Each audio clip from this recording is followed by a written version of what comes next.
কোথায় যান ভাই? ভাই যাই শ্বশুর বাড়ি ভাই। সাকাহাফং এইবার ফিরতে পারলে আরাম না ভাই। আমাদের পিছনে যে পাহাড়টা দেখতে পাচ্ছেন, এই পাহাড়টা হচ্ছে কালামন পাহাড়। যোগমামা শহরের ধোঁয়া পিছে মন চূড়ার দিকে ফেরে, পাথুরে পথ প্রতিটা শ্বাসে অদম্য প্রাণ ভরে, দুর্গম গিরিপথ ঘামের নোনা স্বাদ তবু থামার নাম নেই, শিরায় অ্যাড্রেনালিন প্রকৃতির ক্যানভাসে ছবি আঁকি সেই পাহাড়ের বুকে লিখি জীবনের নির্ভয়।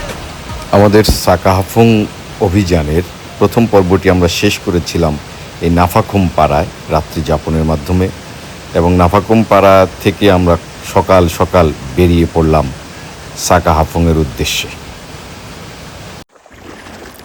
26 মে 2026 রাতের বাসে ঢাকা থেকে রওনা হয়ে 27 মে ভোরবেলা আমরা পৌঁছে যাই বান্দরবানের আলীকদমে। আলীকদম থেকে চাঁদের গাড়ি ভাড়া করে আমরা চলে আসি থানচি থেকে নৌকা ভাড়া করে সেই নৌকায় করে চলে আসি রেমাক্রি, এবং রেমাক্রি থেকে চলে আসি নাফাখুম, এবং নাফাখুম থেকে আমরা এখন রওনা হচ্ছি নিকোলাস পাড়ার উদ্দেশ্যে। আমাদের টার্গেট হচ্ছে দুপুরের মধ্যে আমরা নিকোলাস পাড়া পৌঁছাবো এবং দুপুরে গিয়ে নিকোলাস পাড়ায় খাবার খাবো।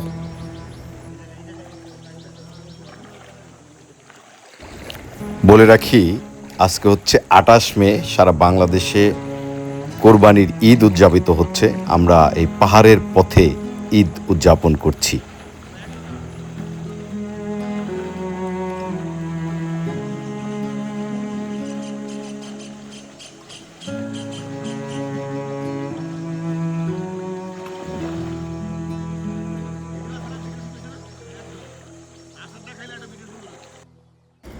নাফাখুম থেকে এরকম ঝিরি পথ ধরে আমাদেরকে এগিয়ে যেতে হবে। এরকম অসংখ্যবার ঝিরি পার হতে হয়। ঠান্ডা পানিতে ঝিরি পার হতে কিন্তু অনেক ভালোই লাগে। हे प्रभु हे हरि राम कृष्ण जगन्नाथ प्रेमानंद ये क्या हुआ?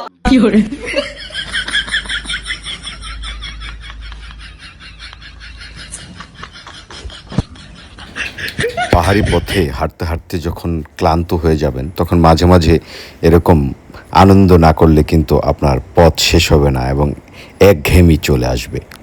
তাই মাঝে মাঝে আনন্দ করতে থাকতে হবে যে যেভাবে পারে।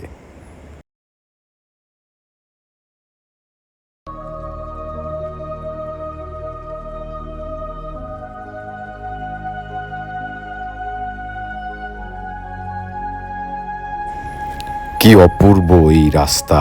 শুধু আপনার নিজের পায়ের আওয়াজ এবং ঝিঝি পোকার ঝি শব্দ ছাড়া আর কোনো শব্দই আপনি খুঁজে পাবেন না এই পাহাড়ি পথে।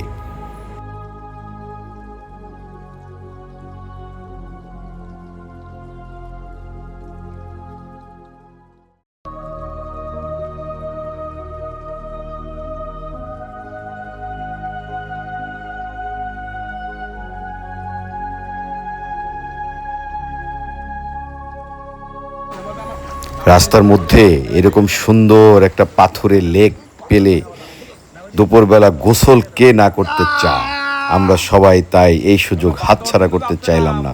আমরা পানিতে নেমে পড়লাম সবাই ঝাপাঝাপি লাফালাফি করার জন্য।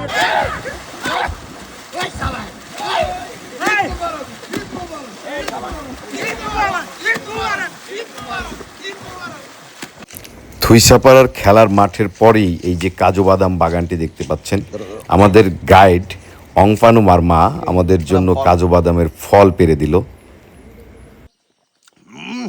হেভি মিষ্টি।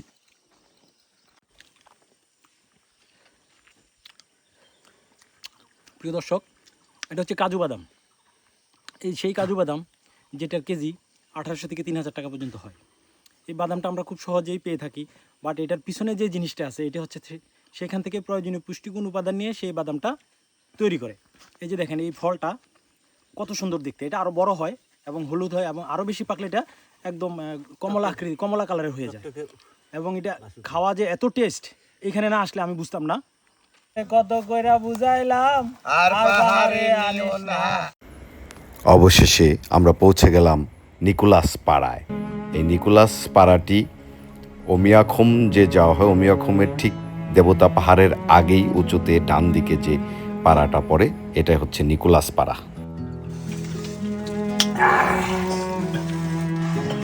ভাই এত জাল কে?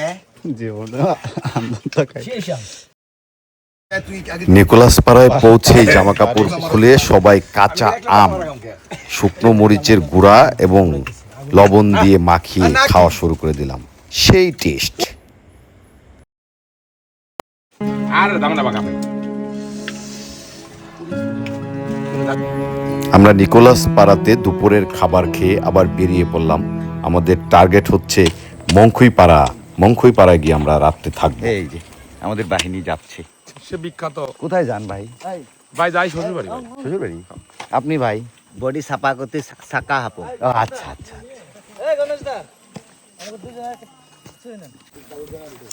হ্যাঁ চলে যাও। যান আগে যান। আপনি কই যান ভাই? যাই সাপা হাকম। সাকা হাফং। হাফং। ও দাদা আপনি কই যান? সাকা হাফুং। আপনার কি বাড়িতে বউ কিছু কয় না? বউ বলছে কি বলছে? এটাই শেষবার। তা আমিও বলছি আচ্ছা ঠিক আছে বউ, এটাই শেষবার। আবার হলো শেষবার। হ্যাঁ। আবার আসবে আবার কবে যে শেষ হবে তা কিন্তু জানি না। হ্যাঁ ঠিক আছে। আচ্ছা আমরা এখন যে জায়গাটায় দাঁড়িয়ে আছি আমরা যাবো সাকা হাফুংয়ে। আমাদের পিছনে যে পাহাড়টা দেখতে পাচ্ছেন এই পাহাড়টা হচ্ছে কালামন পাহাড়। এই পাহাড়টার নাম কালামন পাহাড়। এর নাম কালামন হয়েছে কেন এটা আমি বলতে পারি না। ওই কালামনের পেছন দিকে যে উঁচু পাহাড়টা দেখা যায় ওটাই হচ্ছে সাকা হাফুং। ওই সামনে সাকা হাফুং, আমাদের টার্গেট হচ্ছে সাকা হাফুং যাওয়া। ওই যে সামনে দেখা যাচ্ছে কালামন পাহাড়। আমরা এই পাহাড়টা দিয়ে নিচে নেমে আবার ওই কালামন পাহাড়ের ওই চূড়া দিয়ে উঠে তারপরে আবার নেমে যেতে হবে কালামনের পাদদেশ ধরে।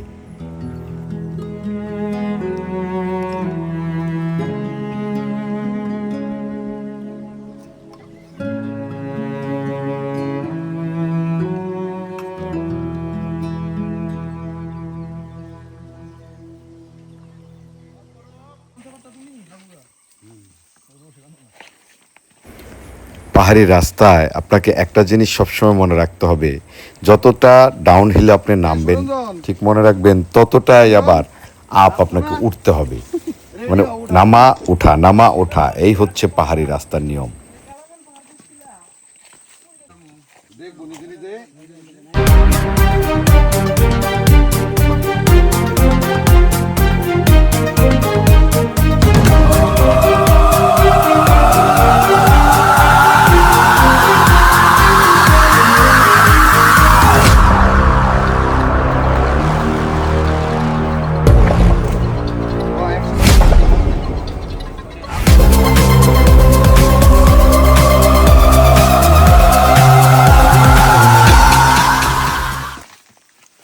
হিরো 12 কিনলে না। এই কালামন পাহাড়টা হচ্ছে প্রচণ্ড খাড়া একটা পাহাড়। এটা আমরা চেষ্টা করতেছি যে দিনের আলো থাকতে থাকতেই আমরা যাতে এই কালামনটা পার হয়ে যেতে পারি, সেজন্যই আমাদেরকে দ্রুত হাঁটতে হবে।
তুই আমাকে আন্দার রাইতে হাঁটাইস না, তুই বাহারে আনলি আমদাইরেও মারলি, এখন আমরা কি করব?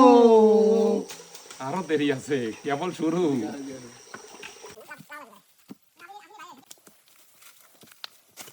শহরের ধোঁয়া পিছে মন চূড়ার দিকে ফেরে, পাথুরে পথ প্রতিটা শ্বাসে অদম্য প্রাণ ভরে দুর্গম গিরিপথ ঘামের নোনা স্বাদ তবু থামার নাম নেই শিরায় অ্যাড্রেনালিন প্রকৃতির ক্যানভাসে ছবি আঁকি সেই সন্ধে হওয়ার শিরায় আগেই এই অ্যাড্রেনালিন পাহাড়ি প্রকৃতির রাস্তার ক্যানভাসে ছবি আরেক আঁকি সেই শত্রু সেটা চূড়ায় হচ্ছে নিঃশ্বাস জোক। ক্লান্তি ভোলায় জোক এটাই তো কিন্তু আসল আমাদের জয়। পায়ে লাগা শুরু হয়ে গেছে। কালামন পাহাড় ধরে সামনে এগোতেই সামনে আরেক বিপদ। গতকাল প্রচণ্ড ঝড় বৃষ্টি হওয়ার ফলে বাঁশঝাড় পাহাড় থেকে উপরে পড়ে আমাদের রাস্তা আটকে গেছে। এখন আমাদেরকে সেই উপরে যাওয়া বাঁশঝাড়ের উপর দিয়ে তারপরে অনেক জায়গায় আবার ক্রলিং করে নিচ দিয়ে যেতে হচ্ছে আর কি। প্রচণ্ড খারাপ অবস্থা রাস্তার, রাস্তাই নেই, রাস্তা আটকে গেছে, আমাদেরকে বিভিন্নভাবে এঁকে বেঁকে চলতে হচ্ছে।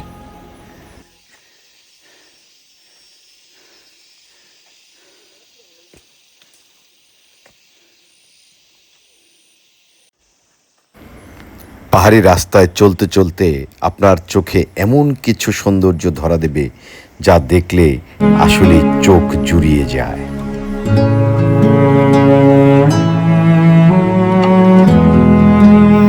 আচ্ছা দোস্ত, তুমি যে সাকা হাপুং আইলে মানে যাইতে চাইতেছো, ঠিক আছে? দাদা কান্দা ধরো, সবাই কান ধরে, আর আসবো না। এ দাদা, তোমার কি অবস্থা কওছেন? আমার গুহা মারা খাতি খাতি আর গুহা কোনো ব্যথা বিষ নেই। আরে যোগ মামা ধরছে, আশিস দারে ধরছে।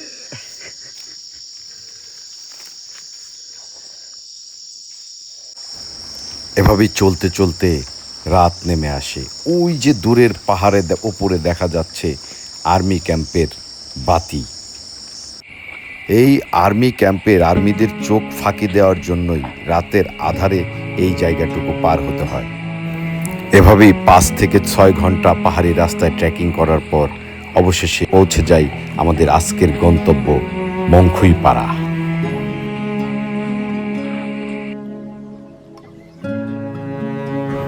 আগামীকাল মংখুইপাড়া থেকে রওনা হয়ে দেখা হবে বাংলাদেশের সর্বোচ্চ চূড়া সাকা হাফুংয়ের উপরে।